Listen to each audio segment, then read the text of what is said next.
All right, everyone, Review Realm here. If you thought the last album review was unexpected for our channel, don't even worry about that one. This is the one where it's like wicked different. This is a first for us. This is the first time we reviewed a hip-hop album on this channel. It's not something that's just the album isn't like out there, but I think it's, popular enough where even the artist we're obviously going to talk about, even a lot of metal fans listen to. I'm a big fan of his. So what exactly are we talking about here? We're talking about Eminem's 11th album. Wow, it's a lot.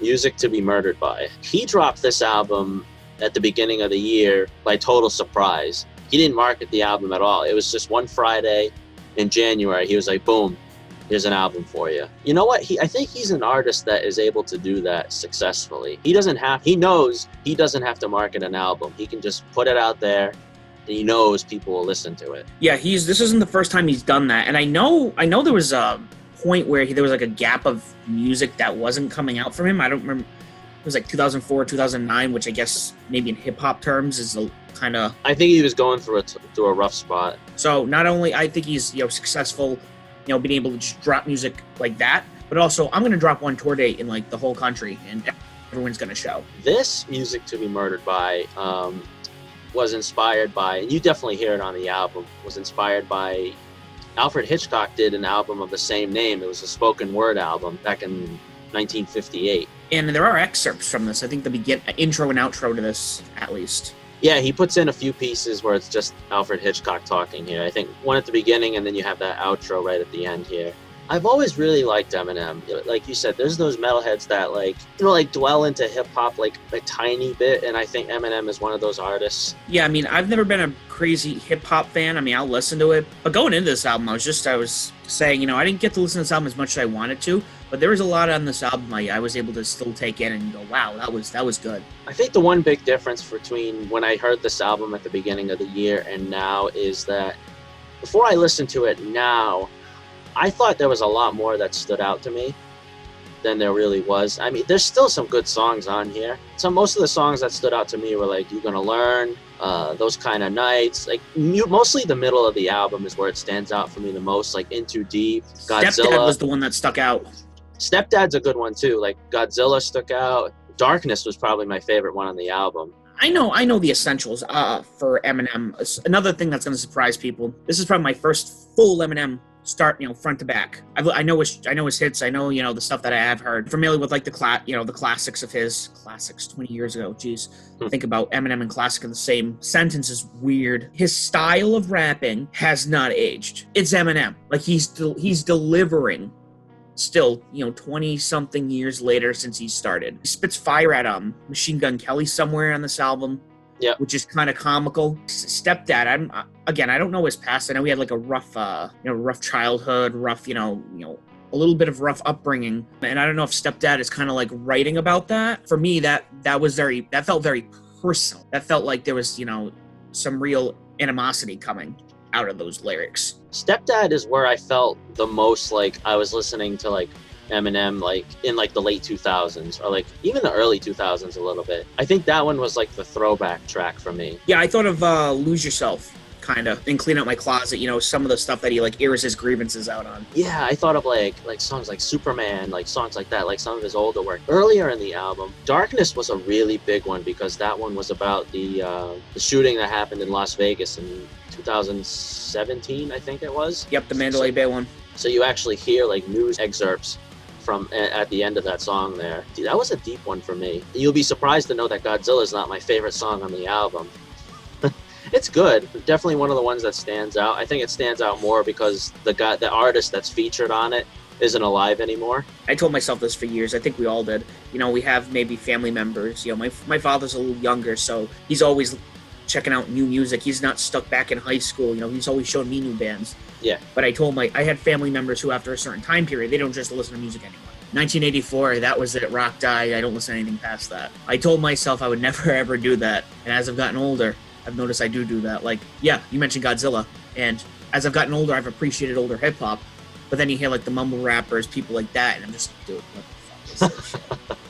But my cousins who are 10 years younger than me adore this kind of stuff. And I'm like, I've become Yeah, Anyway. I feel like that way too. Like, there's a lot of like guest artists on these songs. I'm like, I don't even know who that is. I knew who Juice WRLD was, but like some of the other artists, I'm like, who the hell is Royce the 5'9" and Young M.A.? I know who Ed Sheeran is. That's fine. Q-Tip. I don't know who any of these people are. And that's another funny. I've become my dad. And that's another funny thing, you know, being metalheads, like sunken into like deep into the soil. And a lot of people don't know what we're talking about, but I still feel like there's still there's still not a lot out there when you compare it to like hip hop. I don't think I see the same hip hop artist twice as a guest star on any hip hop album. Like Q-Tip, I don't think Q-Tip is on anything maybe but his own album on SoundCloud probably. And that's not to knock them. I'm just saying, like, looking at the variety of extras that they bring in, I'm like, who are these people? Yeah. And like there's some songs where like Eminem doesn't show up until like almost close to the end. So like most of it is like the guest or like guests. Yeah, I mean, even those tracks aren't bad. Surprisingly, this is a long album too. I was surprised by the length. A little over an hour. I was surprised. And that's even with like, you know, like there's a few just like spoken clips in there too. And then I think he just recently put out a side B for the album. I don't even know how long that is. This album had 20 tracks. Okay, this side B is almost an hour long and has 16 tracks. Most of the songs that I like from this album are the ones with just with Eminem on it. I think just because I don't know most of the guests and the fact that I'm not really familiar with them, I'm familiar with Eminem more. So the ones that where he's like the sole person on the song are the ones that appeal to me more. I don't know how deep into hip hop you would dig looking to see what some of these other artists sound like, but you know, maybe you'll find, you know, I'm willing to like, oh, let me see what, you know, if I find a song in there I like, and I'm like, oh, I like that person's voice or I like what they're doing, and go find their shit and then look at it and listen to it and see if I really like it. And it wouldn't be an Eminem album without its share of controversy. Apparently the lyrics in one of the first songs, Unaccommodating, has a reference to 2017 Manchester arena bombing, and he like throws some lines in there that like people didn't like, I guess. And I didn't even realize that. The mayor of Manchester denounced the song lyrics, describing them as unnecessarily hurtful and deeply disrespectful. I don't know what lyrics he's referring to. I know Eminem's always been outspoken. Maybe not like personally, but I know in his music he's always been very outspoken. Not afraid to, you know, shit. Oh, shit yeah, he's one of the artists that he'll say whatever he wants. He don't care. You expect an apology from Eminem? Absolutely not. Well, I mean, that was his thing when like his music first came out. He was just very unapologetic. Mm-hmm. Overall, for the album, you know, he's always been an artist that I very much respected as far as hip-hop goes, and hearing this album, you know, a lot of nostalgia for me. Still a lot of stuff I'm not really familiar with, but I mean, we're getting up there in age, Sam, so that's probably why. Damn kids with their loud rap music. Overall, not a bad album though. There's definitely some stuff that I enjoyed on here. I'm glad you talked me into this one. I would give it probably, and again, I have to listen to it again. I don't want people to think I'm putting it at here because I didn't like things on it, but I need to listen to it a couple more times. I think I'd give it at least a 7.5. I'd agree, yeah. I'd say around like the 7.5 mark for me. That's our thoughts on Eminem's 11th album, Music to Be Murdered By. I'm interested at the kind of crowd we're going to be bringing in for this one, Sam. We'll see what kind of responses we get, if any.